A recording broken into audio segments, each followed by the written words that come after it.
And we are live. Welcome to the UFC 288 breakdown show. Aaron the dog here from the Brick House now, making a move. And so gonna have some new surroundings with me. As always, just my 2 cents. 2 cents. How you doing with this good main event? Really good main event this week. We'll talk about the rest of the card later. How you doing? I'm doing well, sir. How are you? Good. As you know, we have a very special guest backstage. It would be pretty easy for people to guess my special guest because at this point, it's like what 3 or 4 people that you could probably guess. If you're not able to put it together, I don't know why you're here because honestly, you probably bet the dog with me this past weekend. I told you all to bet him. The line came down. Still was plus money somehow. Fernando El Valiente Padilla, knockout artist himself. I thought you were supposed. How you doing, my brother? All my friends made money, bro. Absolutely. Your best friend definitely did. Yeah, you're getting love from the chat. Plenty of people were able to guess it. War Padilla went ape on Arosa. There's no controversy here. We'll go ahead and we'll hop into the fight right away. Not much to last there, but plus 800 on that first round for Fernando Padilla KO. So we're able to make some money there with the Jack Attack. 100 seconds in there probably felt like a blink. Just take me through the whole kind of process. We got to see you on press row looking all dapper, still looking dapper, by the way, because you didn't get touched. What was the take me? We're going to go through the beginning, then we'll get to the fight. We'll get to the controversy afterwards, and then we'll talk life, which is way more important. But yeah, take me to kind of what was the whole process of the week like for you? Man, it was incredible. Honestly, like I got there and coach told me some stuff about like the UFC and how it works and just how many people was going to be around and all these things, right? But living it yourself is crazy, dog. Like everyone is around, everyone knows like who are you? At least the people from the UFC, right? And like everyone treats you good. They are amazing. It's an amazing company. Me personally, I fought in a lot of companies, man. Like a lot of companies, you know. Sure. I went to Hawaii to fight in the park. You know, not complaining. It was Hawaii, but it was still a park. You know, it was public. Everyone can like walk on the. It was like literally a park. Like people was walking around, cars was passing, and like from coming from all that, like all the way to like seeing my friends being on the chicken ranch. That's how we call it over here. It's like it's a promotion that make fights in San Diego, but it's like a super like on the hills. It's like a garage. It's like a big garage, bro. You warm up on dirt. Like the mats are not even like just like people straight. there to fight. Just Yeah, no bro. matter what. So like I fought in a lot of fucking companies and being able to feel professional and that like people take care of you, just going there and getting a bag full of gear, like things like that are like unbelievable, man. Like nobody's a UFC. Like I don't care what people say, but because they asked me on the press conference, it's like, hey man, why you didn't want to fight in other places? Like man, Right. like what is this? Like what is comparable to this? You know, like tell me. And I know I was in a really good spot being on the main card, but bro, it was beautiful. Yeah. Uh, I mean, I yeah, go ahead. Sorry. no. Yeah, the last 2 years, for anybody who is not familiar with Fernando's story, they again haven't been listening to the podcast for my channel since I've started. It's been a free Fernando Padilla channel because the last 2 years, visa issues, just I don't even know what that even means, other than that it didn't allow you to fight, didn't allow you to really make a living.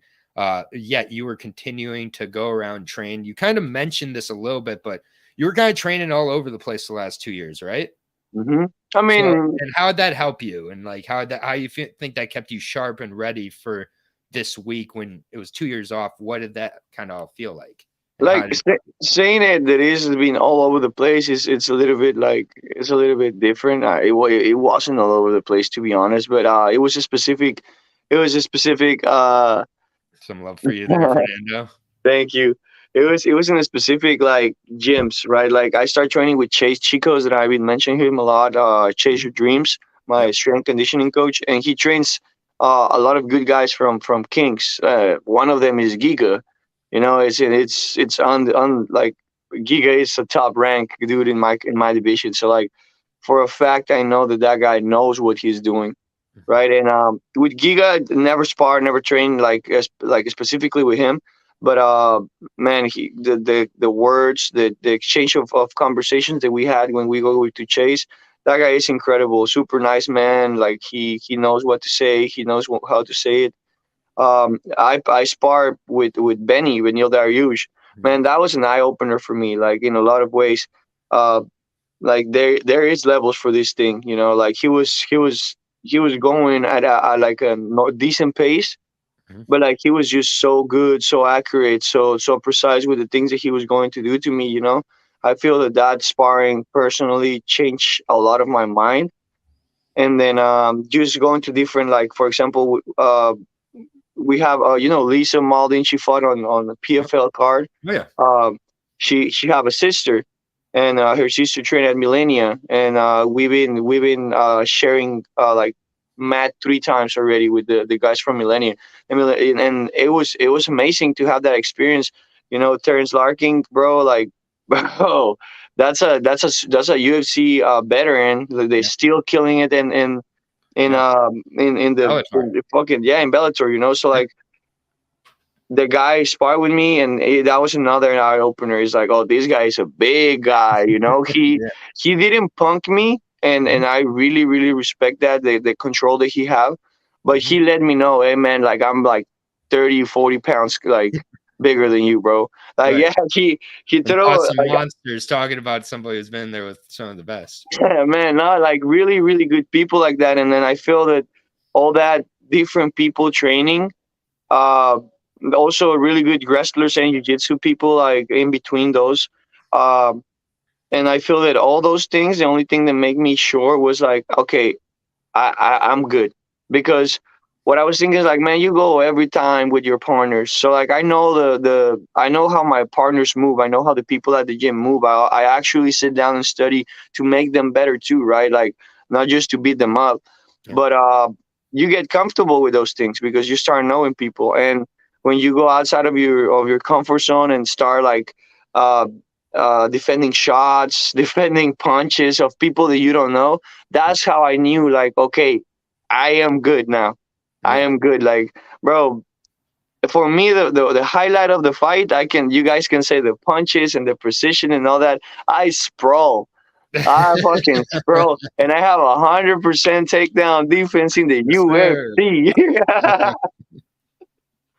2 cents. What you got? What you got for Fernando here? Oh, dude, I'm just fanboying out here, man. Just enjoying enjoying soaking up the game. It's good stuff, man. This is awesome talking to you. And Thank you, man. yeah, man. There was something I was gonna ask you. What like going into the fight, and you said you prepared for Julian more so than any other opponents. Like, were you? How do you not let the moment get to you?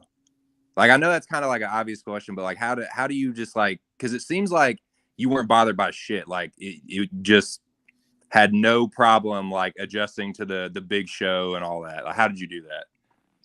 Uh, I like I say on the post interview, bro. Like I really felt since day one that I belonged there, and there was no doubt. There was no, like, for this camp, brother. I saw people who maybe didn't believe in me, or maybe didn't want to believe in me, like turn around and be like, "Oh wow!"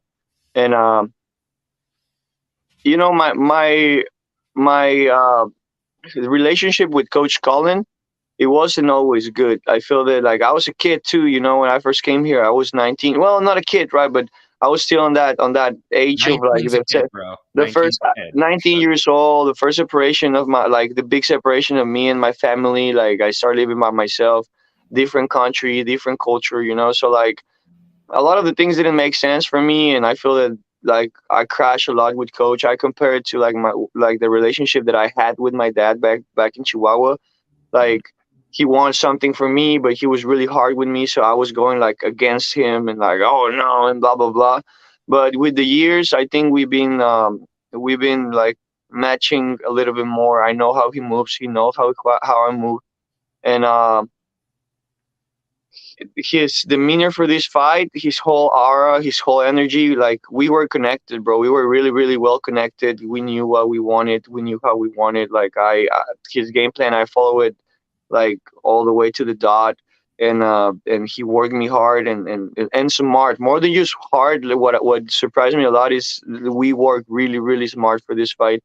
And m- uh, for me mentally, bro, like that was perfect. Like I was going out of home in the morning, and I didn't came home till all the way at night. And I can come at night and chill on my bed and be like, well, showering and eating right, and then be like, bro, I train hard. Like I can go to sleep. Like today, I train fucking hard. I don't have no doubt that I'm training harder than him. I don't have no doubt that I'm doing more. Like I was pushing my limits like every single day, bro. Honestly, it was a fucking like it was hell. And coach telling me, he's like, man, this camp, you went through hell and you did it good, you know. And I think just that same mentality I carried all the way to the cage, and it shows, bro. I was there ready. I wanted to fight. I even my corner man Brock Diaz, he's living with me in the fighter house, and bro, he was worried because I was just so chill. I was just walking around, and then like I know coach style. Coaches usually of like hitting a lot of pads, but I'm there. I'm good. I'm fucking ready. And I see Brock kind of stressing me like, "Hey man, you want to pummel? Let's pummel. Let's pummel." And I was like, "Okay, let's pummel a little bit." And then he grabbed the pads and he's like, "Hey, shoot the pads." And I was like, I throw like 3 or 4 combinations. Felt really good, and I was like, I'm good. I'm good. It's like, are you good? Are you sure? And like, yeah, man, that's how I am. You know, I'm calm. I'm nervous. I'm ready. Like I'm fucking ready. And when I got into the cage, I carried the same energy. I was ready. I was focused. I was laser focused, and bro, 2 years without fighting for me, I know a lot of people are like, oh, Ross and all this thing. For me, I want to fight, dog. It's the only thing that I have that I want to do in this life. That's why I train, and I really want to fight, like, bro. Like I really like it. You can see it. Mm-hmm. Yeah, no, there's no controversy to the loss for me, other than the timing of when Tyone decided to step in. But it was not a matter of if, but when, with the third like knockdown dead of Julian Erosa there. Yeah. And coming into the fight, everybody was like, "You're a grappler," because they don't pay attention to your career. I thought this was hilarious. What did you think about your grappling reputation coming in? Because it was news to me that you were like this pure grappler. Like don't get me wrong, you're really well-rounded, and it's one of the reasons I love you as a fighter. But what did you think about being known as the grappler and having to avoid Julian Erosa's striking? I think that was for me a big thing on the fight, because I feel that even Julian was psyched like that, like, oh, this is just a Right. grappler. Yeah. Yeah. So when I landed the first punch, I can tell his face kind of changed a little bit. The jab. It was the first jab. It was that literally the first jab. I jab. saw his face change too. Yeah. You see that in the cage for sure. Yeah. Yeah, my corner screamed right away. It's like, oh, his face changed. And I was like, yeah, he like, did, oh, shit, he hits hard for a grappler. Yeah, bro, that was exactly the feeling that I had. Is like, what the fuck this kid hit me with? Smiley grappler is hitting like, me. Damn, dog. Like, and I don't know why he didn't You can know that you hit. Watch your tape. Like, yeah, exactly. Like, but this is the thing. I also said it. Like, these last 2 years, I grow so much that like it doesn't matter what fights you watch. Like, I'm not the same dude. Like, no, but not they even helped you become who you are. The loss to Spike Carlisle, I said it to you when I first talked to you. I was like, losses are a requirement in MMA. I'm a broken record with this. You've learned so much from those losses. Again, if you go to Tapology and don't watch the Nate Richardson split decision, go back and watch that fight and give Nate Richardson some love for being such a hard, tough guy. One of probably your most important opponents. Yes, honestly, yeah. But you know, Spike, I give you this, bro. Come back, Spike Fernando's coming. So, hey, Dan Ige. I'm joking. Dan Ige, that fight was a hell of a fight too. They all count all those mileage, and it's a different type of mileage, that you had. So overall, like, I'm not going to spend a lot of time on the perceived controversy with the Rosa, because honestly, I think as time goes on, people are going to understand. Anybody who's going to bring that into the next fight, that's just further motivation. It's ridiculous, dude. I did a stream Monday, and I had multiple screenshots of like when you land the big moments where you dropped him. Dude, you can see he's somewhere else, man. He's like heading to the shadow realm, and you did it twice in seconds. From my point of view, and I think the ref had the same point of view, because he was like literally right here, right? Yeah, Chris Taglioni. The Cristiano, like the first hand that I throw, the first 1-2 that drop him, like the way that he bounced, I knew it was like, okay, he's still here, and he's known from these things. Mm-hmm. So like I sprawl, I did all that job, but the second hand, bro, for me, in my point of view, and I think the same one of the ref, he's gone. He throw a punch too, and like it just slide on the right, and his head went like this. His body and his head went to the like opposite sides, and he dropped. When I saw his face for that hand, because when you see the film, the first jab cross is the one that looks like it disconnect. But for me, in my point of view, the second right hand, bro, that was scary. Like it was like, oh, like you're gonna drop down, and then like. I mean, just like to remind people, like, it is not a requirement to put him unconscious to win the fight. If you are not intelligently defending yourself, the referee's got to stop the fight. And 100 seconds in, you've taken 2 KO shots. Also, you do have a consequence for your previous behavior. You've been knocked out 6 times in the UFC as well. Overall, like there's a certain point where the ref has to protect the fighters. And it's just, I mean, it was 100 seconds into the fight. This isn't the third round with 10 seconds to go. I have no problem with the stoppage. I think all it did was cost you $50K because of the timing of it, and that's fine. It is what it is. It is what it is. And I'm not trying to blame anything. I'm just saying there's no controversy. Yeah. No, Chris. Yeah, Chris came. Sorry, Chris came to my corner, right, when I was wrapping my hands, and I look at him, bro, for like 10 minutes of the conversation with the referee, bro. I look at him like straight to his soul, his eyes, his blue eyes. I was just looking at his blue eyes constantly, like not like locked down with him. And he told me specifically, he's like, man, in the case of you beating your opponent, and you hear me saying, answer, defend yourself, is like, keep punching him because I'm gonna stop it. Right? And when I say stop, I please ask you to stop. It's like in the situation that you are on the other end, I want you to know that you need to defend yourself, smart defense, or I'm gonna stop the fight. And he told me, just keep going, and like when I say stop, rules of combat sports. Bro, I hear him saying stop, and I did my job, I even stared him down because I didn't believe that he stopped it, right? Like you see the stare down, I was still locked in. Yep. And I kind of realized when the referee was already, Julian was like, no. I was like, man, like I just did my job now. Like just go and celebrate. There's people can't say lucky where they can't say that here because and there's a difference with the reaction when you see those KOs of the guy who's not supposed to win who gets the KO. You see that shocked reaction. You didn't have that shocked reaction. You had just a proud reaction, and you should be proud. Moving on, all due respect to Arosa too. I'm not, belittling him as an opponent. He's been knocked out 6 times. It's a fact, and now 7. And you're, in for it's only up from here. Yes, and Jack had a question: does Fernando have any dream matchups? And he also wants to know what you think of his next matchup he likes with you, which is against Andre Fili. What do you think about those? Andre Fili will be good. Obviously, it's a name that it might be there. I know Andre a little bit more. Julian, I saw him once. Yes. So it was kind of funky. Also, Coach Casey is my coach. Mike Casey, I was gonna say, but my Coach Casey was my coach, and I respect them a lot. It was honestly hard to have them on the other corner, and all these things that's happening, but hey, job is a job. Andrew, I know him a little bit more, so I hope if we get to share the cage, I hope it is in the future. You know, like he's a ranked fight, right? He's on the top He's 15 got at to least. be close. Yeah, he's got to Yeah, be close to he 15. got to be. So like right now, just not trying, but it's a good fight. My dream match for a fact is Max Holloway, man. Yes, Max and me. sir.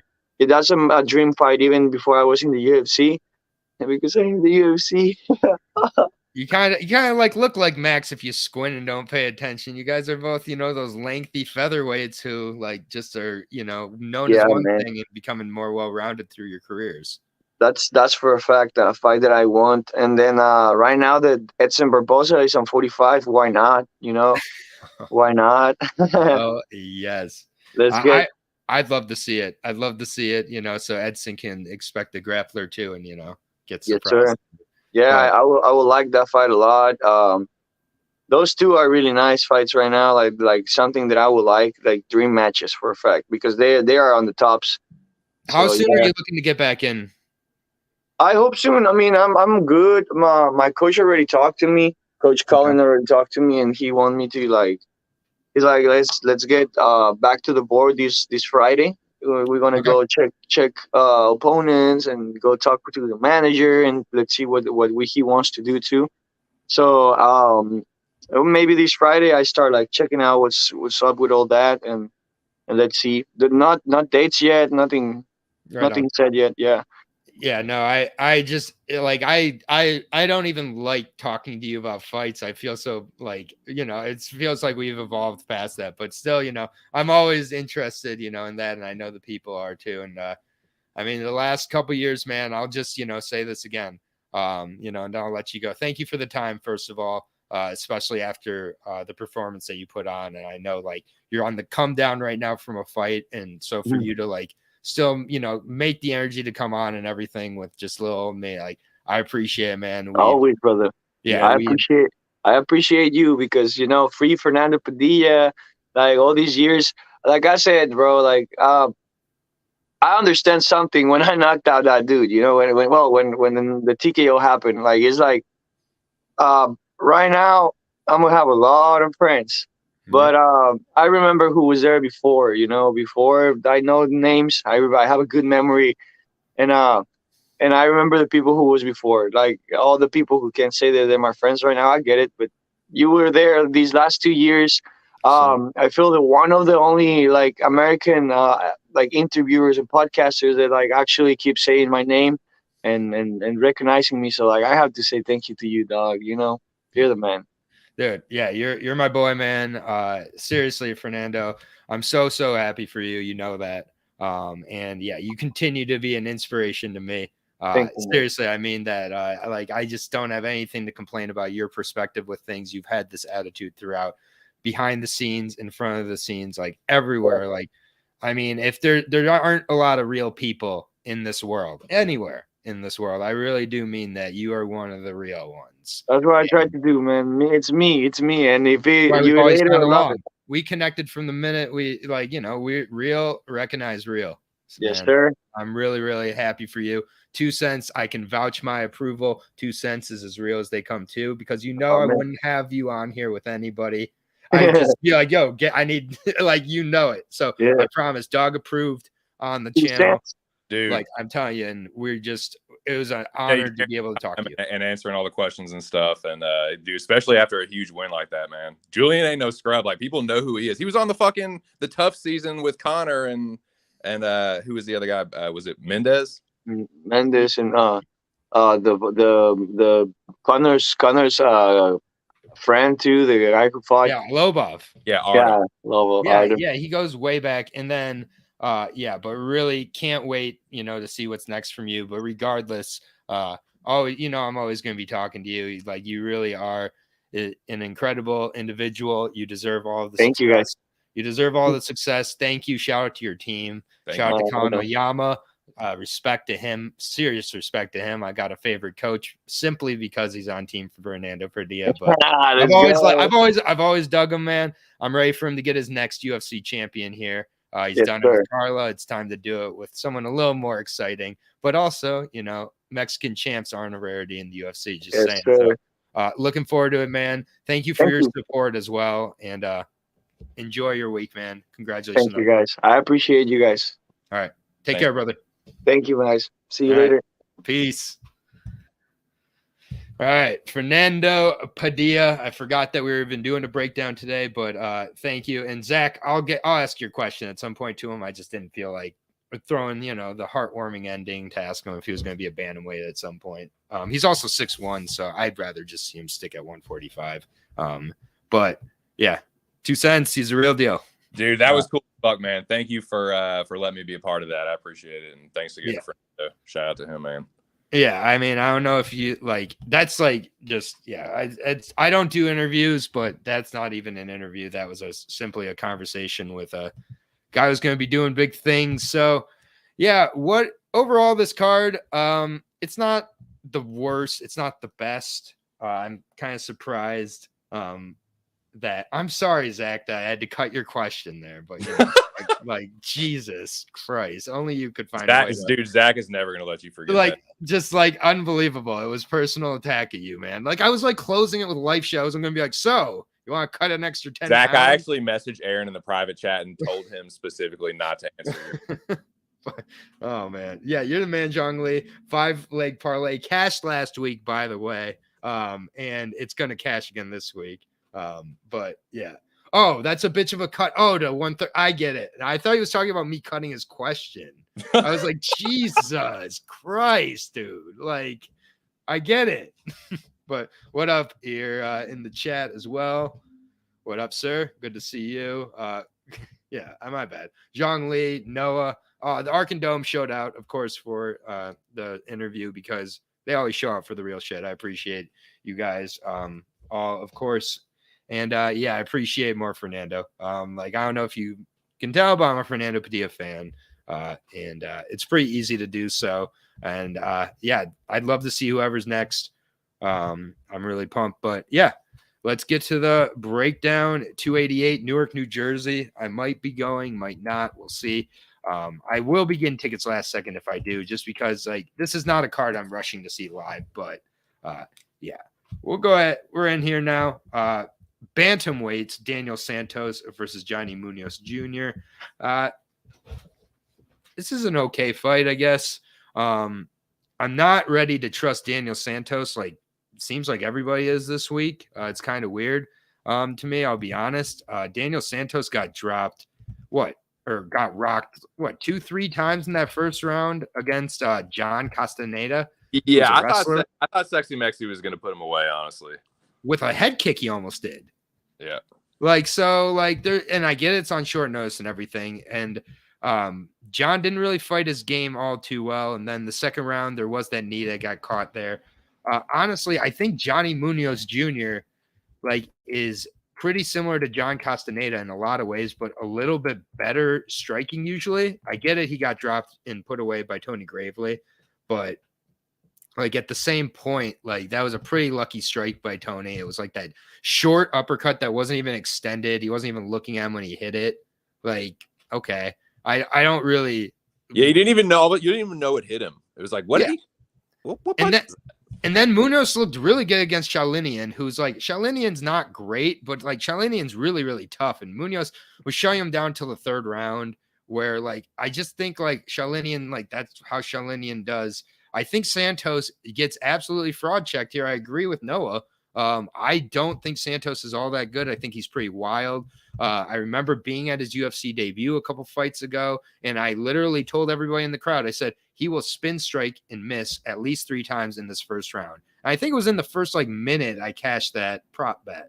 Like he just is always doing strikes that don't really work in real life situations. And like, maybe I'm being a little hard on him here, but to me, Munoz Jr.'s losses to Gravely and Manis, they're not that terrible. He's got really plus jiu-jitsu skills here. I think that he's good enough on the feet. He's better than Castaneda. Castaneda looked way too good. I I don't know. I think Munoz is getting way too much hate right now coming into this week, and Daniel Santos getting too much love. Give me Munoz. I think he could submit him, maybe a decision, but I think Munoz is better, significantly better on the feet or on the ground than Santos. And I just think Santos is pretty wild. Those spinning strikes end up saying you have to get taken down. So wouldn't surprise me if Munoz ends up subbing him. Yeah, dude, I'm actually pleasantly surprised to hear you on Munoz, because I was thinking about it. I was looking at the money line. I'm like, man, Munoz is a lot better on the ground than this dude. Like, he's a legit black belt. He's a very opportunistic sub grappler. And Santos is a wild striker. Like you said it, like opportunities for takedowns like a motherfucker. I think I might take a little stab on the dog, dude. I don't know. This is another one kind of like last week where it's like, I think this dude is live. And then hearing Munoz is much better than Journey Newson. He is, man. And he much better. He wrestles a lot more. And yeah, I get it. You're shaking because of what happened with Journey, but like, I'm telling you this. Yeah.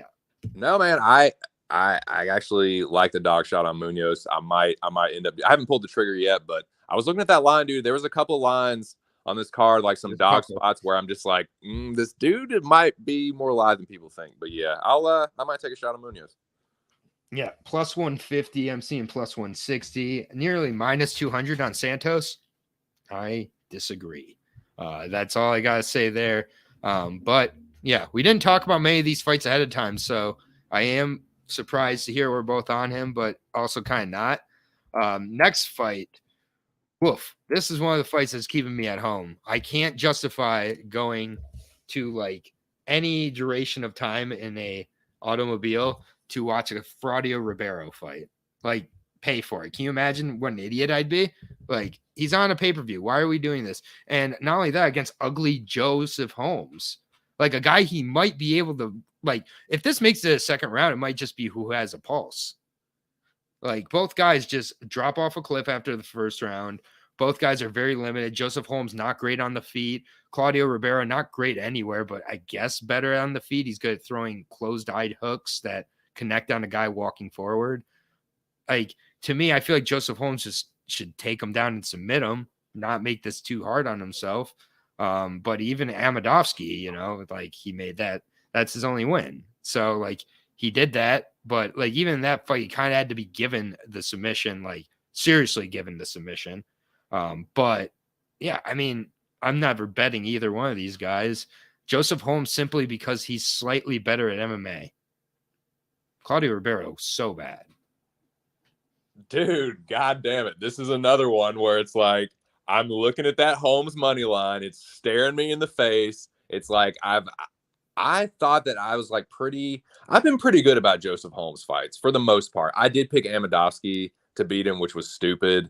I was like, oh, dude, Amadovsky is live in the first round. No, you fucking idiot. But yeah, Claudio Ribeiro, it's not him himself. He's a little obnoxious, but like, I think it's his dad and his little like chant or whatever that he does for him. Hey! It is like the most annoying shit of any kind of like any other team or coach or anything.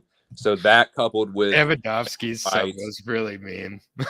Dude, Amadovsky is not good. He's really chinny. So it's like, yeah, how much can you take from that? But I'll tell you what, that the angle of Joseph Holmes being better overall, I see that, man, because like Ribeiro is pretty much a striker and a wild one at that. And he's not even a good striker, dude. He's not a good striker. Like, he's wild, he's sloppy, he's like, he has some power. Joseph Holmes is significantly better at MMA. I'll say it. For sure. He's a cleaner striker too. The one thing that worries me is I saw some interview with Joseph Holmes talking about, I think this fight's live for a KO. It's like, oh my God, please do not. I mean, if he can KO anybody in the UFC, it'd be Claudio Ribeiro. But yeah, I tend to agree, man. I think I might have to fucking know what's on Joseph Holmes, dude. I mean, ugly. What's Ugly Man Joe by sub? I can't believe this line. I haven't looked at the lines too closely for fights I'm not going to bet, but man, they're trying to tempt me on this. Plus 155. What world did Claudio Ribeiro earn this? This should be a pick'em. If there's ever been a pick'em fight, this should be minus 110 on both sides. So I'm not betting it still. But give me 2 dogs to start out this card. God, it's greasy, man. There's a lot of greasy spots on this card. This is a grease fire. I might have 3 straight dogs to start out the card. Oh my lord. Oh, Zhalgas Zumagulov versus Rafael Estevam, also known as Rafael Ramos, I believe, in some of his fights, because Brazilian's gonna Brazilian. But this is a really good fight. I'll admit that. Zhalgas, he's had some tough goes about it. Tough looks on the scorecards, just tough opponents overall. Rafael Macapa, he's also known as Ramos. I believe he's been known as a few names here. A man of many names. Yeah, man of many names. He's from Brazil. What can I say? He's had some really entertaining fights if you go back and watch them. The LFA fight's fantastic. The Felipe Esteves fight, I was all over Esteves in that fight. I was wrong. Rafael looked really good. Just handled him all the way around. Used to wrestling in the second round, ground and pound. João Elias worked through all the submissions, no problem there. Passed it all the way around. I just think that he's very entertaining. He's also still quite green, and I do think that some of Zhalgas's kind of veteran savvy can kind of come through in this spot. We also haven't seen Rafael against someone who's a real pressure fighter. He's been fighting a lot of counter fighters, guys who just throw up a bunch of jiu-jitsu trash. So in his last couple, especially, he's still very, very young, and I just kind of question how he's going to handle kind of the wrestling, the cage control, the pressure of Zhalgas. Zhalgas coming off 2 straight split decisions that he could have been on the right side of either one of them. They're really, really close. And I just wonder if this is too soon for Rafael. Zhalgas knows he loses this. He is cut. This is the last chance saloon beyond the last chance saloon. And I just think Zhalgas has been in deeper waters and ends up kind of putting on a boring performance and getting a decision win, taking away the explosive tools of Rafael early there when Rafael has his best chance. So I got Zhalgas Zumagulov. I got 3 straight dogs to start out UFC 288. Dammer. I really want to complete the Trinity here, the greasy Trinity, but Jesus, this line is fucking off. I think that it should be flipped, and I think that Zhalgas should be the slight favorite, and Estevam should be the slight dog. And if it was, I would totes bet Estevam as a dog, because I think that he is dangerous. He's young, and yet Zhalgas is Zhalgas has had a decent career. He's beaten some MMA level fighters. Beaten some UFC level fighters outside of the UFC. He's had a couple wins, like you said, some controversial splits. And I think he's not a terrible fighter, but I'm worried about him getting up there a little bit against a young, dangerous guy. Esteban, watch the tape. It's he has power in his hands. He's really fun to watch. With the ground and pound. He's fun to watch against Brazilians. I think this is his first fight against a non-Brazilian. Right. Yeah, and so it's I'm staying the fuck away from this one. I do think Zhalgas is live, and I do think the line should be flipped, but I also think that Esteban might finish Zhalgas. I think he might club and sub him, knock him out, but I do think that Zhalgas is super live to grind out a decision. And I'm just going to sit the fuck back and see what happens. I want to wait and see a little bit on Estevam and see how he does against, like you said, an actual a test. And I think Zhalgas is that. Yeah, I don't mean to back-to-back Brazilian fades here, including of a former LFA guy in Rafael. Maybe I'm just afraid that Rafael is going to disappoint me. That's what it is. Because again, I'm not betting Zhalgas at plus 160 either.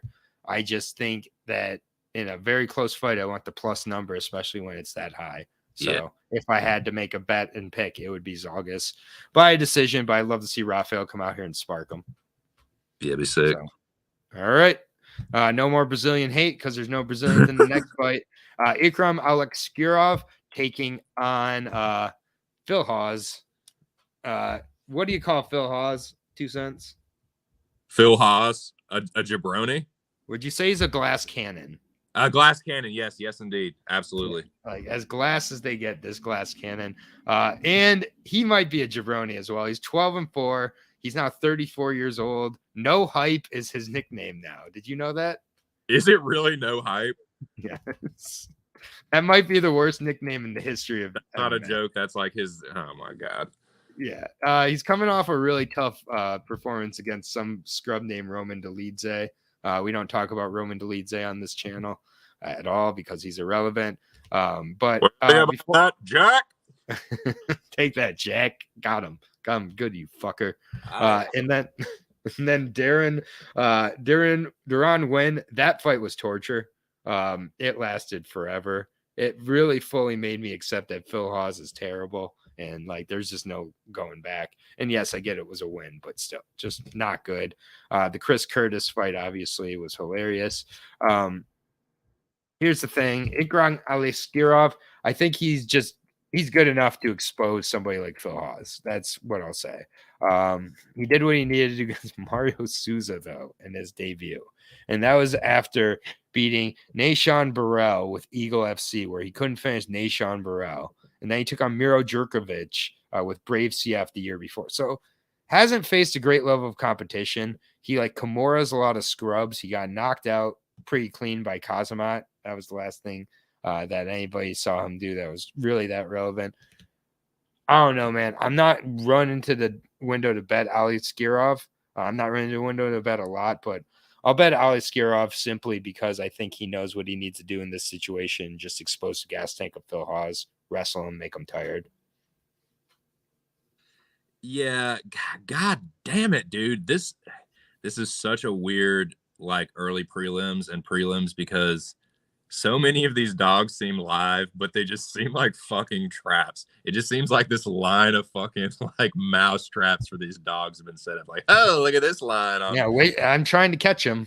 Like, like he's a lot more experienced. What do you think about that one? It's like, God damn it. Yeah, Phil Hawes is a glass cannon, dude, and he's I'd say he's like a mid-level jobber. Like I would say he's quite high end, but like he can win fights. He does. I mean, the cannon really does have power.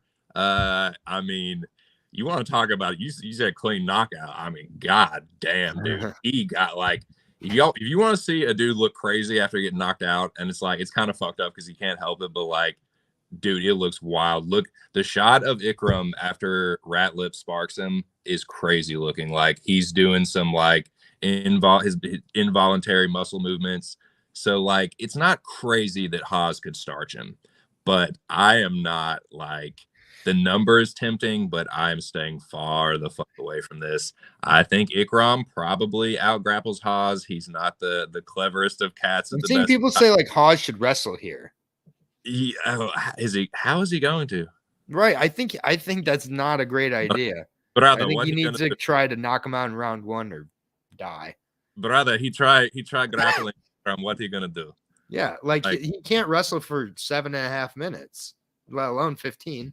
And Haas is like, that's what he does. He's like, oh, I can wrestle. I'm good with that, so I don't have to worry about that. I'll just stand and bang with this dude, no matter who it is, no matter if it's Chris. Wrestling is tiring. It's like wrestling is tiring. Wrestling is tiring. I like Alex Sirov, but you're paying a stupid price on this. Nah, dude, that's a little too steep. Like I think an accurate line should be like Ikram's slight favorite, but yeah, I mean Ikram, I guess could be parlay piece worthy of the first 4 fights. This is the only one I would consider putting in a parlay, so I'll say that. I ain't falling for no goddamn Phil Hawes trap. I'll tell you that. It feels like a trap, so why fall for it with Ikram here? Speaking of traps, this fight right here is a trap. Braxton Smith is about to get so much money. Dude. I'm pumped about talking about this one, dude. Oh my god, this is a good old-fashioned slobber knocker, or it's going to be a good old-fashioned Parker Porter cardio fest. Because honestly, we've all seen the Braxton Smith knockouts. Who have they been against? I mean, who isn't a world beater is my question. That he like what championship level fighter hasn't he knocked? The beautiful monster. Is that for his resume here? Because he's beaten guys like Ja'Cory Savage twice. He's beaten Edilson Lopez, Cameron Chisholm Brungard. He's knocking these guys out in under 3 minutes. He lost to Chase Sherman in 2014. Took 8 years off. What's to lose here? Parker Porter actually has been fighting in MMA. He's been, in there with some of the better guys, and then he gets knocked out by Justin Tafa in 1 minute. So now we have Braxton Smith, who's coming in fighting a recently concussed Parker Porter. Am I making up 4 or 5 dogs to start out the card with Braxton Smith? You're goddamn right. Braxton Smith's going to knock out Parker Porter. God damn this fight, because I feel like that. I feel like I'm just being suckered into betting. It's a trap, and I'm falling for it. I'm not going to bet it because fuck that. But I'm picking Braxton Smith like all the other idiots. Dude, I feel like I'm being like tractor beamed into betting Braxton Smith. I'm just being like drawn to it by some kind plus 130, fellas. Something is real. Yeah, I'm being reeled in here. Literally, it's a UFC is twirling panties on the corner. Yeah, I do not know how I'm not going to take this bait. Take it. He got obliterated like 4 seconds ago. I think it happened yesterday.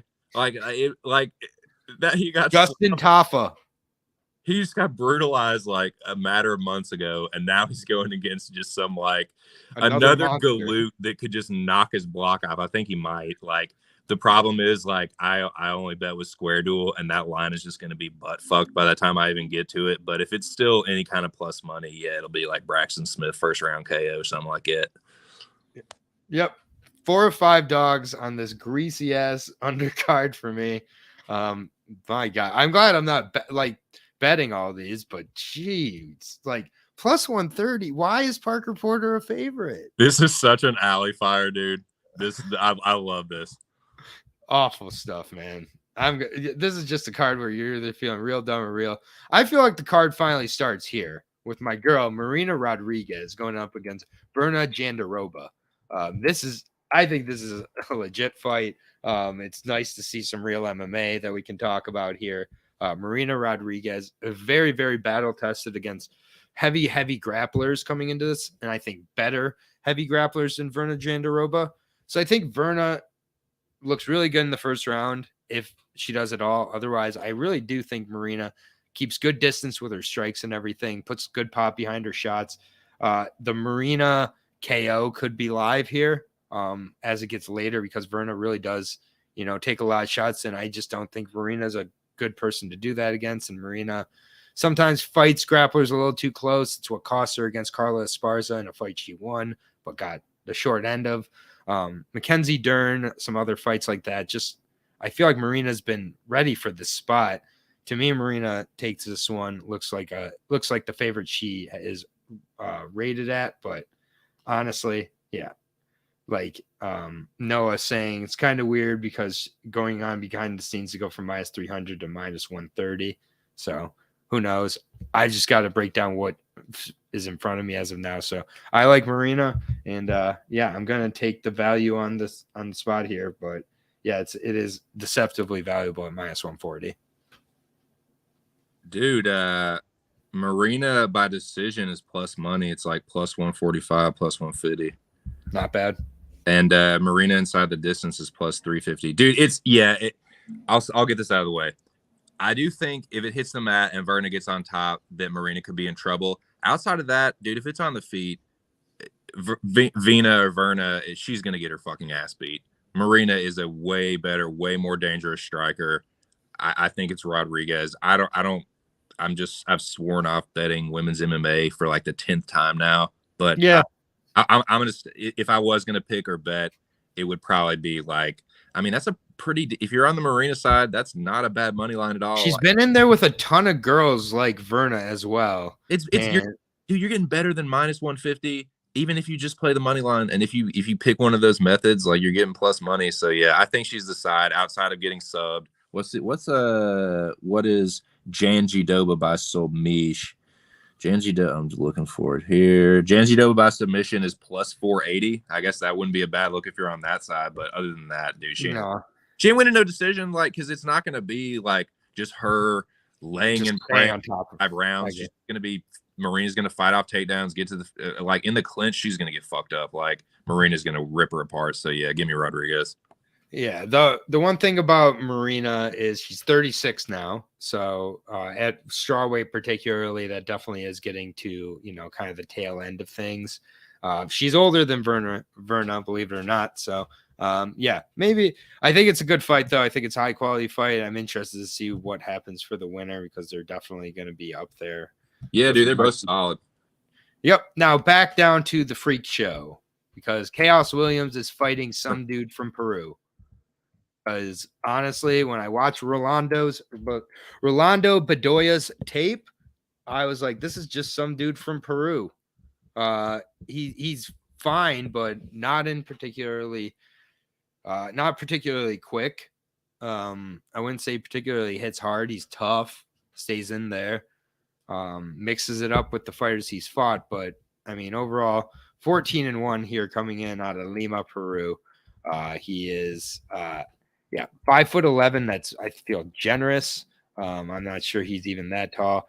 I got to watch his last couple, the Marcio fight. He was having quite a Marcio Otarlora fight. He's having quite a bit of difficulty in that fight before getting the knockout in the third round. He did stick around throughout it, but the level of competition he's fought, let me just go through it. 0-3, 0-0, 0-0, lost to an 0-0 fighter, 1-0, 1-0, 0-0, 7-4. Stepped up in competition there. 1-5, 3-1, 12-4, 8-4. And was supposed to fight Daniel Zellhuber, got canceled. Fought Washington Nunes at 7-4. Then had trouble with the 17-6 Marcio Otolora, and then Pablo de Horta, 10-1, finally stepped up. Now he's in the UFC somehow, taking on Chaos Williams, a guy who carries KO power into the third round. Chaos Williams is going to catch him at some point and catch him again, and the toughness is only going to get him so far. Maybe out of the first round. So I'm going to say Chaos Williams by second round KO because it pays better.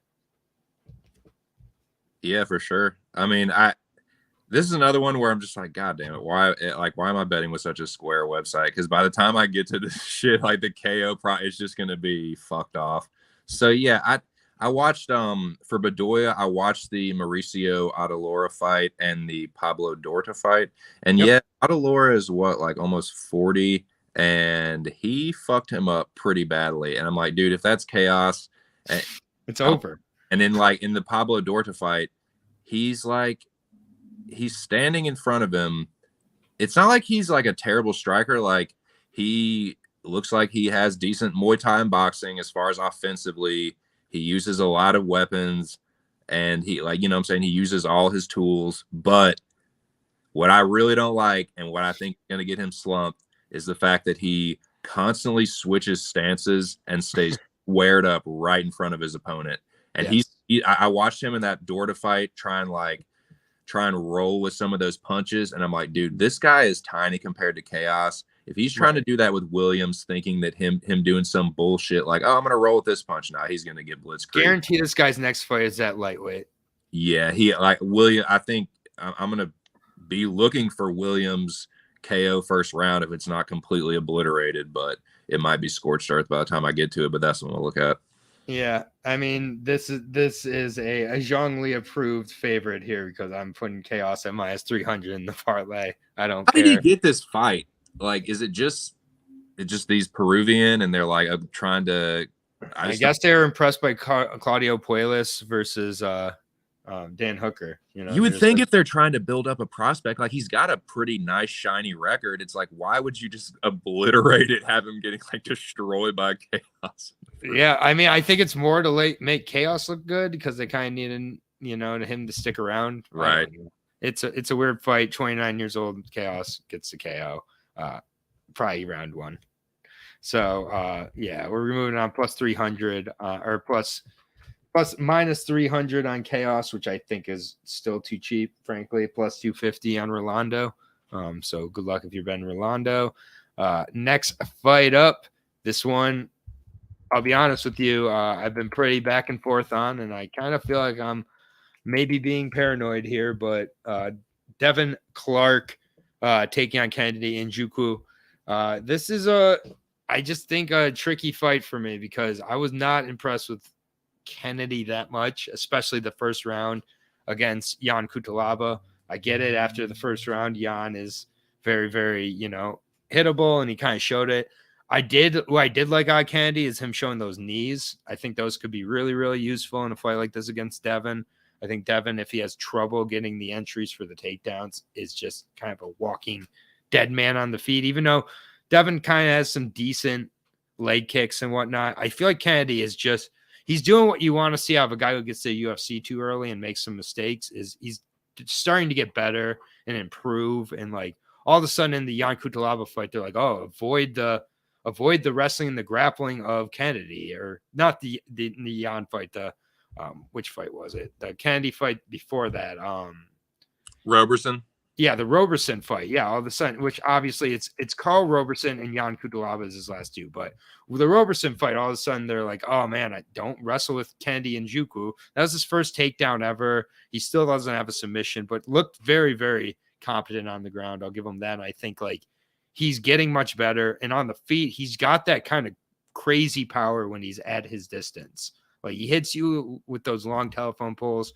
You're going down. The distance he hits Clark at, Clark's not going to be hitting him at.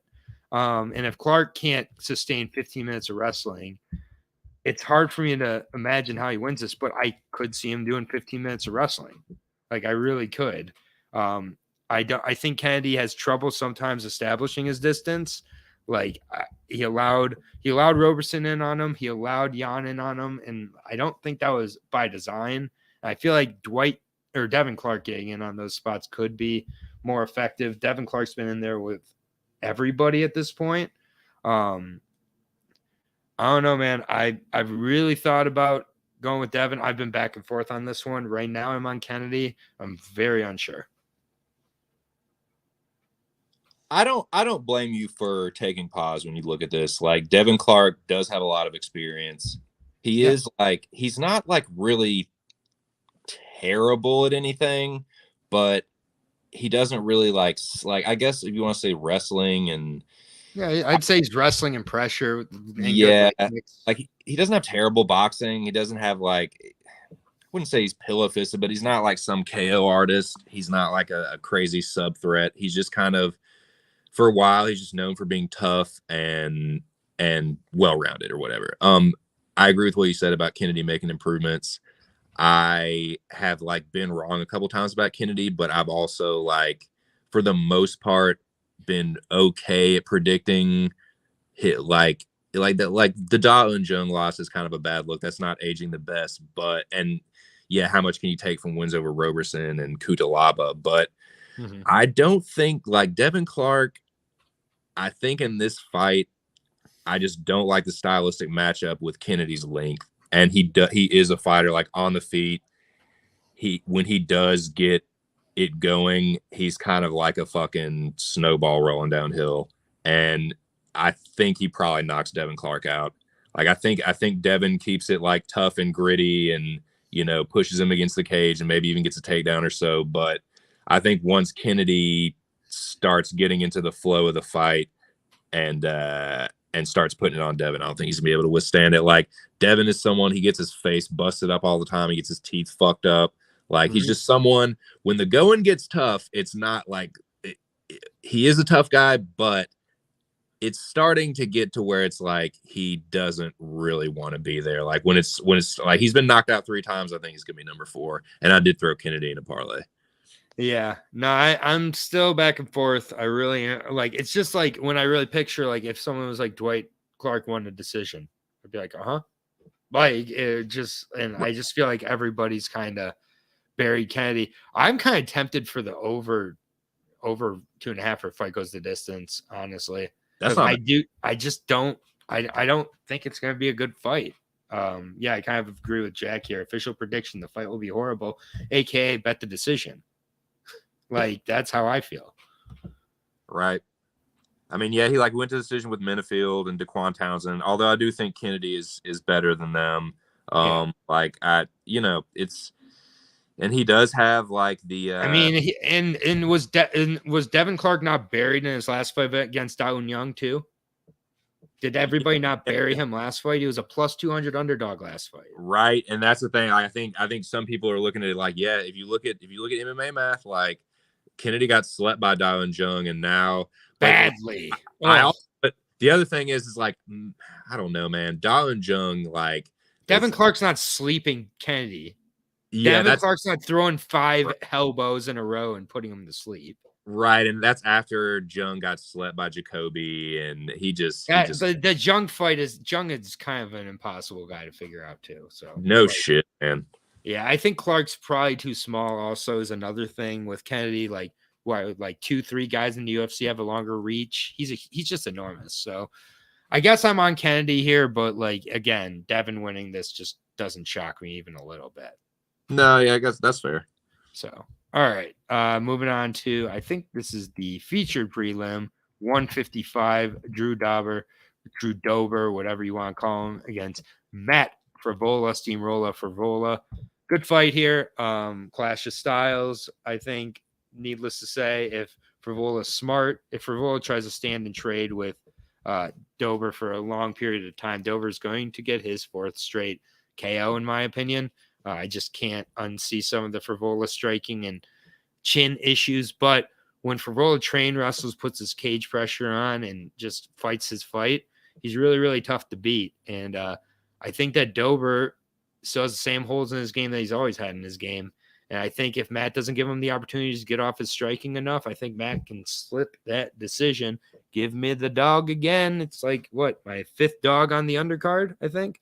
And Matt Frevola, because I think that Matt Frevola has enough striking as it goes on and maybe is able to slow down Dober. I think he needs a pure wrestle in the first round, like, but not panic wrestle, but like pure wrestle. Only strikes should be coming when he's on the ground. Otherwise, don't trade on the feet in the first round. And then maybe as the fight goes on, and Dober's arms have filled up with that old lactic acid. Maybe it slows him down enough, and Frevola continues to mix in the striking with the takedowns to get a decision. So maybe I'm shortchanging Dober's little run here of the last 3. But I just think that Frevola, he's going to have the crowd on his side.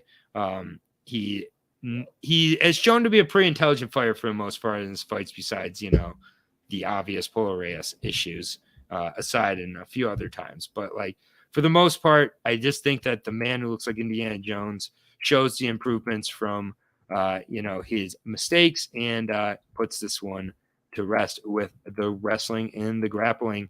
So give me Frevola by decision, even though Dober's big step up in competition for sure. Yeah, I'm gonna sound like a square, but I think Drew Dober is putting Matt Frevola to sleep.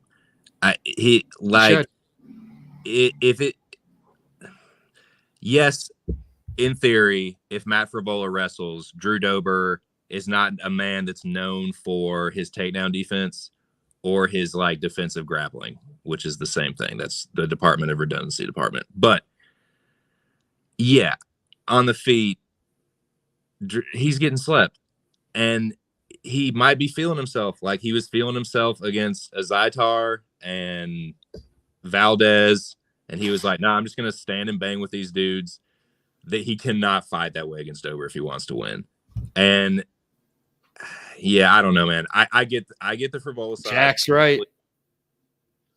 Yeah, it's true. It's like he also dropped Brad Riddell a couple times, and like I don't think if he drops Frevola, it's gonna be impossible to put him away. So I got Drew Dober. Drew Dober is in the parlay with Kennedy. I could end up looking like a huge square, but because is it just those 2 in your parlay?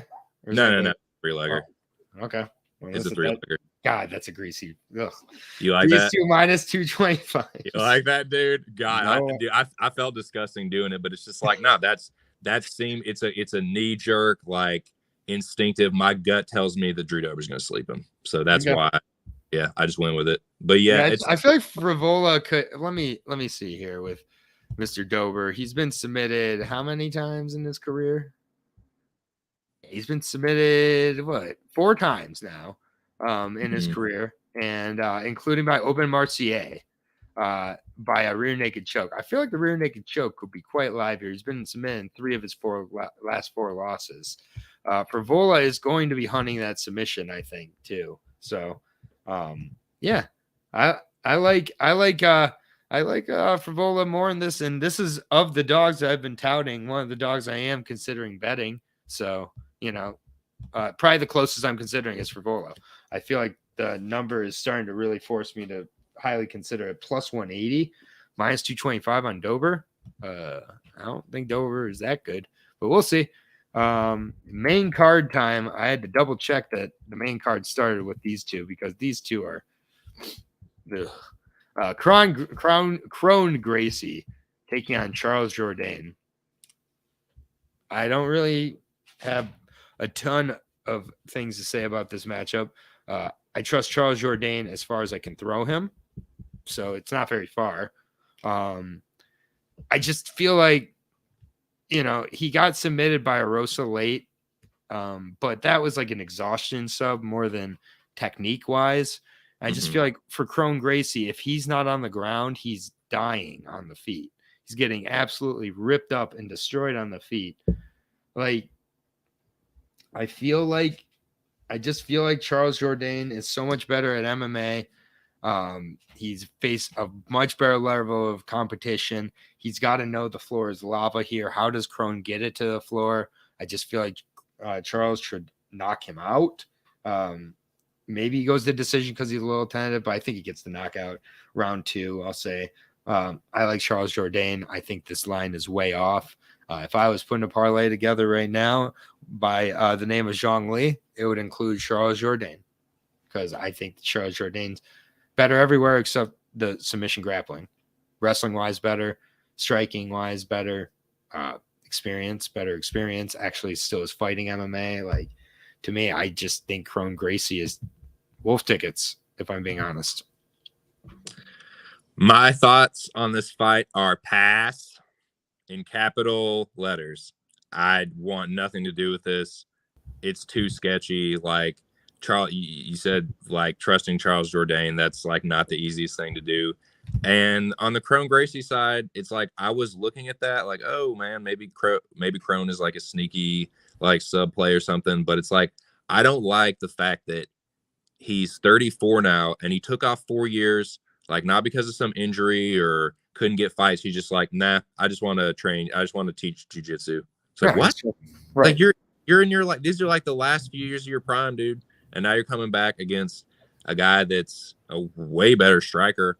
And I've seen the angle like, well, he stood with Cub for 3 rounds or whatever. And it's like, Cub getting up there, dude. Cub's not a spring Way chicken. up there. So, like, I don't think even like a few years ago, that's not like Cub in his prime. So, and Cub just whooped his ass for a few rounds. And I don't really feel that it should be a whole lot different with Jourdain.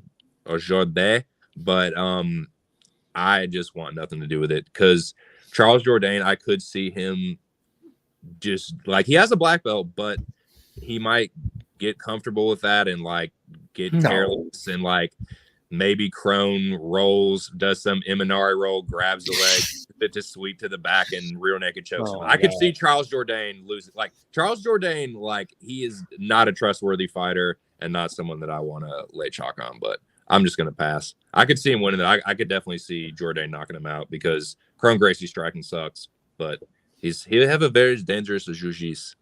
Yeah, I'll take the chance at the -190 in the Zhang Li parlay because I just think he should be much higher than that. Crone Gracie is not an MMA fighter as far as I can tell at this point. So we'll see. 5-1 versus 13-6-1, so 4 times the experience too. Charles Jourdain might need to look for a different organization if he loses this one. But next fight, Movsar Evloev got a short notice replacement of Diego Lopez.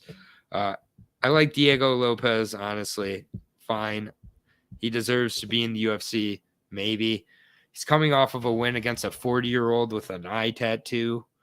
Took him till a second round, and it was early stopped. Diego Lopez is tall. He's tough. He's like 6 foot, some say. So he's going to have a significant reach advantage over Movsar Evloev, who's just going to wrestle him to death. And here's the thing. Evloev hasn't had a finish in the UFC yet. Does he get it here? No, not in my opinion. I think it's Movsar by 30-26 wrestling decision. Honestly, Diego Lopez, will see you in your second fight for your UFC debut because this is just a way to get into the UFC. I don't think he has much of a chance. He's got skinny legs that get wrapped around by Evloev and wrestled for 3 rounds. Literally an eye tattoo, like a scar eye tattoo on Diego Lopez's last opponent, who was 40 years old and 10-10, Angel Rodriguez. Really bad stuff, but go watch it on Fight Pass. Evloev, he was preparing for a much better level of competition. He's not going to risk anything, just decision wrestle him. Yeah, I think that's about right. 30-26 him. And it is. It's like Lopez is doing them a solid by stepping in and keeping Mofsar on the card. It's like, hey, I'm doing you a favor. You know, you scratch my back, I'll scratch yours kind of deal. Like, he'll get another fight, and he's not winning this one. Evloev, like, I won't be totally stunned if he, like, grounds and pounds him, but probably not. He'll probably just coast, lay on him, maybe threaten with a few subs, but it'll probably just lead to a back take that Lopez will stand up from. We have a lot of people, I feel like, losing money on Evloev inside the distance because they're like, here's the chance. This is the one. Yeah. Yeah, dude, I'm a Evloev stan. Like, I think Mofsar is the truth. I think he's a really good fighter, but his finishing instincts and his killer instinct is like definitely the one thing that I could say is lacking, and I don't see it being any different with the late replacement. Yeah, he should have finished, like he did fight through that Grundy Dar, so I'll give him that. But other than that, I haven't really found anything about Evloev I find too exciting. But he's going to win another one here. This is a good fight. It's a weird fight, though, for me because Jessica Andrade is just yo-yo dieting with her body, though, like just going up and down in weight. I don't think it's healthy. I don't think it's beneficial for her. And I think that, like, I think we're going to start seeing this a lot with these, like, 10-fight contracts or these long contracts that these legacy fighters are getting, is that you really start to see the drive and the decision-making and the just overall desperation start to dissipate in a way that's not beneficial. You're seeing with John Jones, he's like, oh, after November, I'm retiring after I beat that senior citizen Stipe, which would be hilarious. But, and like now you see Andrade, who got that huge contract, looked like absolute ass against Aaron Blanchfield. And really now she's going back down to 115. So she not only got pretty messed up against Andrade, but now she's going back down to 115, fighting a fighter that if she can't get it to the ground, she's going to get so fucked up on the feet by Yan Xiaonan. I just think Yan has such an advantage on the feet. It's not even close. Like, Yan's going to fuck Jessica up? On the feet, I think she's going to keep her away. She's just going to keep her away. Wow. I think she's going to frustrate. I don't mean fucked up in like in a damage way. I mean more in a way of like, just like Jessica's gonna get frustrated on the feet. We've been seeing it lately. And I just think if Jessica doesn't get it to the ground, I have a little bit of some questions with the weight cut, the quick turnaround and everything, and just her overall, like her patience if she's not able to bully Yan Jianan here. So I don't know. Like, to me, maybe I'm just crazy on the dogs all card here. I'm not really crazy about Andrade at minus 200, though. I don't think that she's going to cover that price. That's fair. No, that's fair. And I don't like the yo-yoing either. As someone like, and full disclosure, Jessica Andrade, I've said this before, she's my favorite WMMA fighter, so I'm super biased. But I will acknowledge that I wish she would pick a weight class. It's just this card that I don't like Brazilians. I'm sorry. I picked Marina. I was all over Marina. Right. So this is how I kind of look at, I've simplified the Andrade capping for myself and how I look at her fights. If you are, and I said this Monday, if you are a championship level fighter, champion, former champion, or you're about to be the next champion like Aaron Blanchfield is, I'm also a big Aaron Blanchfield stan, so that's fair. I do think that she has championship material in her. I don't think that Yan is a bad fighter. I just think that, like, who has she been fighting that are going to hurt her on the feet like Jessica besides Marina? And Jessica hits, like, Marina is a bird compared to Jessica with the power. I think if this is on the feet, Jessica, this is the kind of fighter that Jessica just marches right through and fucks them up on the feet. So okay. I think that, if anything, I don't like the money line, and I'm not going to stick Jessica in any parlays. I'm gonna look for Jessica inside the distance. I'll probably just have a single bet on that, but I'm not crazy about like it wouldn't stun me if Jessica takes this a decision. I just don't see like Jan being able to out volume Jessica without getting lit the fuck up at some point. Because if Jessica doesn't respect your power, she will walk the fuck right through you. And like you have to hurt her. I don't see Jan really like hurting a lot of these fighters. She's a decisionator herself. And I just somebody like that against Jessica, nah, man. I like Andrade all day. Again, I'm super biased. I'm a stan, but give me Jessica inside the distance here. Yeah, I do think like the volume can just kind of frustrate Jessica. I think she can be losing 2 rounds and be like, oh, she hasn't hurt me at all. And just like not change her game plan going into the 3rd round either. Like, I don't know. Maybe I'm over. Dude, I might be overrating the volume of Jan here. So this would be her worst loss in 7 years. Okay, that's fair. Minus 200 on Andrade. No, thank you. Plus 160 on Jan. No, thank you. But I can understand it's getting close. But I'm not betting Jan at this point either. So again, I'm picking another dog. I'm not betting it though. So co-main event time. Ugh. Bilal Muhammad versus Gilbert Burns. God, this fight. Ugh. This fucking card, dude, it's so gruesome. Yeah, man. I keep saying like it's gonna get better, but we're at the co-main event now, and this is just a card I gotta watch a lot of, man, because I did not like how Gilbert Burns looked against Jorge Masvidal, but I'm also like, this might be kind of like an all-star situation or a situation where you're like early in the season, you're Ohio State and you're playing like Coppin State. And you're like, we're going to use the first half of the first page of the last page of the playbook. Like, why am I going to show any improvements or any of my actual game here? Because somebody's watching, most likely a guy with one eye who, you know, looked terrible against Leon Edwards before taking the easy way out. So he has a 13-1 record. And Bilal Muhammad, who, you know, Bilal Muhammad's been training. You know, he's been staying ready. He's in great shape. He's been probably ready to take on Gilbert Burns on short notice. I feel like Muhammad has the advantage here.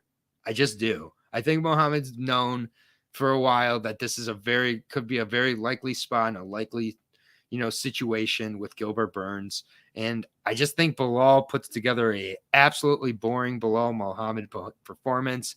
Gilbert Burns wins everybody's heart, Kazmat style, and loses a decision to Muhammad. Muhammad's in line for the next title shot to lose to Leon Edwards. I am going to speak truth to power on this one because I think that that's absolutely possible, but I am going to just, I'm going to do everything I possibly can to just not believe that. I don't think that Bilal is a bad dog at all. He's very live. Yeah. I have already thrown Gilbert Burns in a parlay, and I feel disgusting about it. But dude, it's like minus. It was like minus. Oh fuck, what was it? Let me see what it is now. But I'm pretty sure it was like around minus. It was 150 at the worst, but I think it might have been closer than that because I don't think Bilal is a huge underdog. Yeah, Bilal's now plus 110, minus 135 to Mr. Gilbert Burns. Yes, I think it was like minus 140 or something that I parlayed him at. I see the Bilal Justin side. is really calling me out on my Brazilian hate here. So every Brazilian loses except a Brazilian who fights another Brazilian. That's right, Justin. You heard it here first. The Mexican love and the Brazilian hate. That's funny, man. I'm sorry. I just make the pick. Justin letting you have it, man. Justin, he's right. Justin's not wrong here. I didn't realize I hated Brazilians so much, but fuck. So Bilal. Yeah, I got Bilal. Yeah, I don't hate it. I don't hate the Bilal side at all. I'm not like this is the only play I'll have on Gilbert.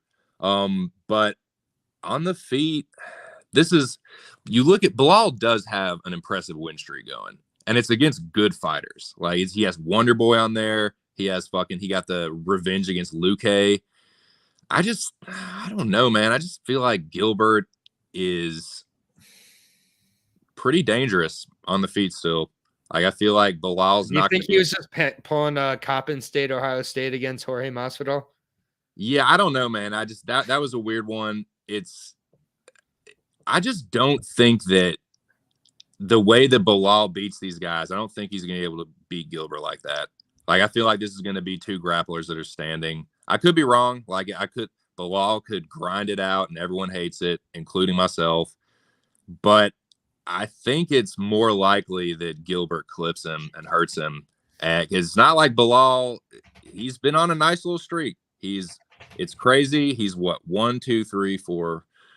The no contest, 1, 2, 5, 6, 7, contest, 8 fight winning streak, right? Right. And it's got good competition on it, and he's the underdog. I totally see that side, and I get like that. If you don't think he's been preparing for Gilbert Burns and 2 or 3 other welterweights for the last year, like you're kind of no. I mean, I think he definitely has. It's just like I just think that Burns is just a good soldier. Burns shouldn't have taken this fight so short notice against a guy like Bilal, in my opinion. Which is why I think he's gonna go for broke, and he might get him, man. Like if Burns gets his back, I know Bilal's never been choked before, but man, if he gets hurt against Gilbert, he's a pretty good finisher. I don't know. That's a close one, but good luck on your parlay. It's a good fight. It's a really good fight. It's greasy for betting, but it's like entertainment value. I think it's a pretty good matchup. Yeah, absolutely. And I faded every Brazilian except for Marina, who was fighting a fellow Brazilian. So every other fight I went against a Brazilian. It'll be easy to troll me if I'm wrong. We're on to the main event. This is a good ass main event. I'm really excited to see Cejudo back. I think that he's much needed. Aljamain Sterling, I like more than most people as well. I think, he's not the most exciting champion, but he's very well-rounded, very good fighter. So, I think this is super close. Henry Cejudo is a multiple-time Olympic wrestler. So Aljamain is going to have to rely on the feet a lot in this matchup, a lot more than he has been over his title defenses, over his title run here. I just think that Cejudo, I don't know how good he's going to look coming back from the layoff, honestly. And on the feet, I'm not sure if he can really exploit Aljamain that well anyways. I think Aljamain might be able to kind of frustrate Henry at times and will have a significant reach advantage on Henry. We'll be interested to see if Henry turns to the wrestling more in this type of matchup. They kind of could cancel. I don't know. They could cancel out each other in a lot of ways as well. And it kind of makes it hard to really see who has really the edge more in this matchup. I like that Aljamain has been fighting more, but then he's had his layoffs as well. He's, only fighting slightly more than the retired Cejudo, who's honestly, I think, been very active, staying ready, and I think is picking his spot pretty well here. I think he's very, very live against Sterling. I think it's going to be a very close fight. I think it should be going for 25 minutes. Most likely, I have a hard time seeing a finish here. It's a coin flip. I guess I'm going to edge towards Sterling here, just slightly. I think it's in his backyard. I don't think that hurts for one. I think that him fighting, being a more active fighter, I think he's slightly better on the feet. I think the wrestling most likely cancels each other out, but whoever has the success in the wrestling might end up winning. So if you're edging with the Olympic wrestler, I don't blame you, but I'm going to go with Aljamain and still. I like it. So first and foremost, this is a fucking great fight. Yeah. I think maybe Jack had said it or tweeted it out or something that the winner of this fight is probably the GOAT Bantamweight. I don't necessarily disagree, man. I love this matchup. I wish it had happened. I wish Cejudo didn't have this layoff. I'm a little concerned about that. Anyone that knows, is familiar with my bullshit knows that I'm a Piotr Jan stan. He's probably my favorite bantamweight. I cannot back Aljamain Sterling in good conscience. But I think this fight is properly lined, and I would even say that Sterling should be probably a slight rightful favorite because of the layoff.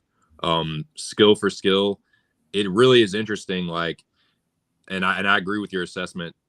Cejudo, the reach disadvantage will make it pretty close on the feet. I think Cejudo hits a little bit harder, but I think Sterling's reach advantage could make that he'll be having to close the distance, and it's important for him to be careful about how he does that and not catch a knee. But if he gets the wrestling going and he employs a wrestling heavy game plan, I can absolutely see Henry Cejudo winning 3 rounds of this fight. Agreed. He's done that against really good fighters. Some people say, you know, Demetrius Johnson, probably the greatest flyweight all time. He did it to him. He's the better wrestler. I think Aljo probably a little bit more dangerous submission grappler. So there's really a lot of this guy's better at this. This guy's slightly better at this. I think, you know, overall the striking probably goes to Sterling, but Cejudo packs a punch and he's pretty fucking tough. I know he's been stopped before. Sterling's been fucking slumped before, but I do think that both of these guys, for the most part, are pretty tough. So I think it is gonna make for a most likely a decision. Yeah, I bet Henry Cejudo by decision at, I think it was plus 210. Okay. So I'm going on with that. I don't hate anybody at all for taking Sterling by really any method. I don't think any of them are really crazy. I don't think Cejudo by knockout is crazy. I don't necessarily think Sterling by knockout is crazy. Sterling by sub is greasy. I like that, but it's really kind of just take your pick. And I don't hate anyone for however they lean on this. I think it's a great fight. I kind of think the fans do win with this one, especially if even if it goes to decision. If it's decent action and it's competitive, I think it'll be a treat for everybody. Yeah, I think it's like, I do think Henry's one of the 2 or 3 best bantamweights in the world still, even after being off. So agreed. You know, like it's very interesting. And like, I'd kind of be talking out of both sides of my mouth if I was like, oh, Fernando taking a couple years off and just training is good. And then I say the opposite with Cejudo, who's been coaching.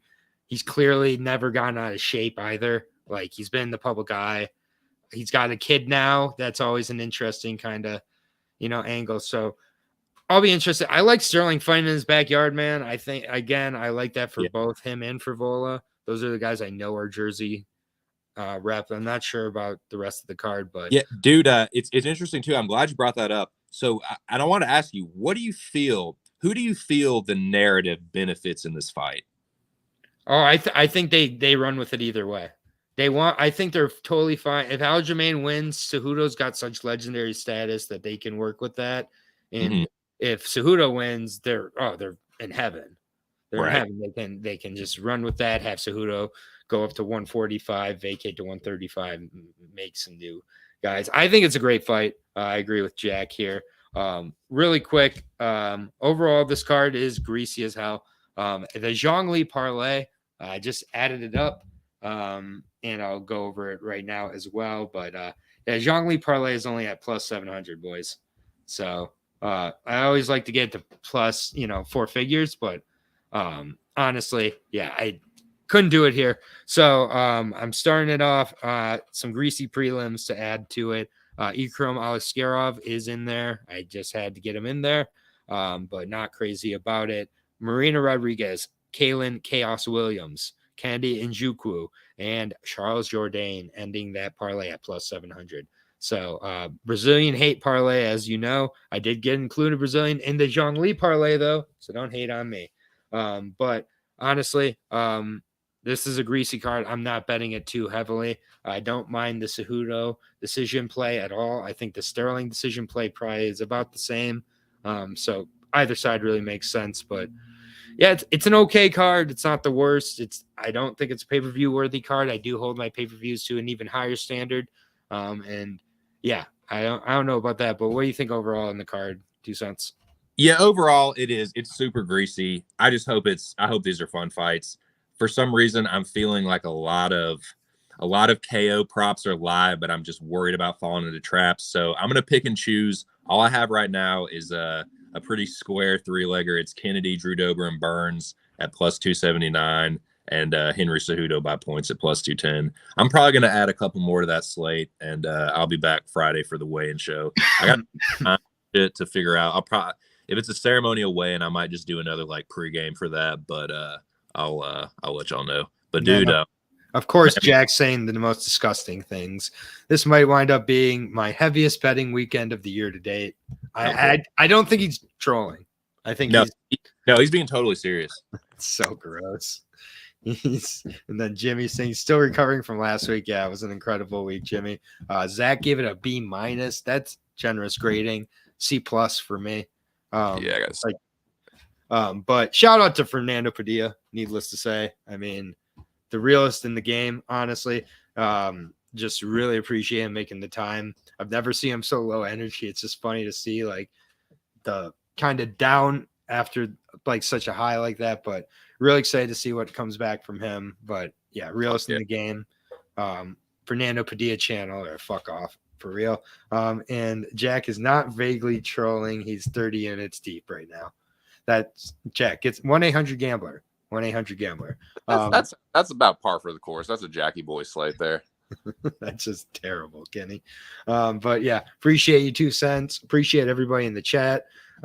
Give Fernando your love because honestly, he deserves it. No controversy at all. But see you on Friday, 2 cents. Appreciate y'all. Peace out. Hey, thank you, man. Appreciate it. Later.